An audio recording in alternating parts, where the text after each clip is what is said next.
వేములవాడ కోడెల మరణం తెలంగాణకు అరిష్టం. వారం రోజుల సమయంలో వేములవాడ దేవస్థానంలో భక్తులు సమర్పించిన కోడెలు మరణించడం ఇది చాలా దురదృష్టకరం. ఇది రాష్ట్రానికి అరిష్టం. దీనివల్ల భక్తుల మనోభావాలు కూడా బాగా దెబ్బతింటా ఉన్నాయి. రోజు కోడెలు చనిపోతున్నా కూడా ప్రభుత్వంలో కనీసం చలనం లేదు, ప్రభుత్వం పట్టించుకోవడం లేదు. ఒక వారం రోజుల్లో 26 కోడెలు మరణించాయి. మరికొన్ని కోడెలు అనారోగ్యం పాలై చావు బతుకుల్లో కొట్టుమిట్టాడుతా ఉన్నాయి. అయినా ప్రభుత్వం వాటిని రక్షించే ప్రయత్నం కూడా ఈరోజు చేయడం లేదు.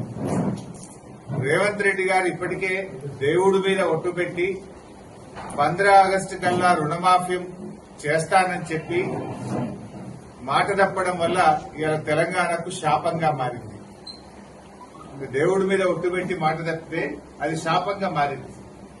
ఇంకొక వైపు వేములవాడ దేవస్థానంలో కోడెలు మరణించడం ఈ రాష్ట్రానికి అరిష్టంగా మారుతా ఉంది. నేను అడుగుతా ఉన్న రేవంత్ రెడ్డి గారిని, ఇంకా కోడలకింత పచ్చిగడ్డేసేంత డబ్బు లేదా ఈ రాష్ట్రంలో? ఇంత కుడిది పెట్టి ఇంత గడ్డేసే సామర్థ్యం లేకుండా పోయిందా? ఎందుకు వేములవాడ దేవాలయం మీద మీరు శీతకన్ను ప్రదర్శిస్తా ఉన్నారు? ఎందుకు ఈ నిర్లక్ష్య వైఖరిని ప్రదర్శిస్తా ఉన్నారు? పతాక శీర్షికన పత్రికల్లో వార్తలు వస్తున్నా, మీడియాలో వస్తున్నా, ఎందుకు ఈ ప్రభుత్వం స్పందించడం లేదు?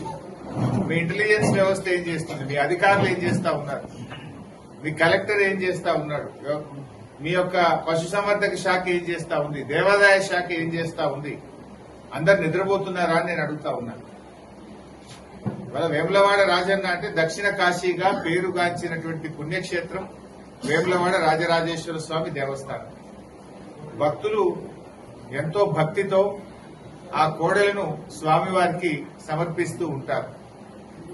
ఇలా భక్తులు సమర్పించిన కోడెలను కాపాడలేని దుస్థితిలో ఈ రాష్ట్ర ప్రభుత్వం ఉంది.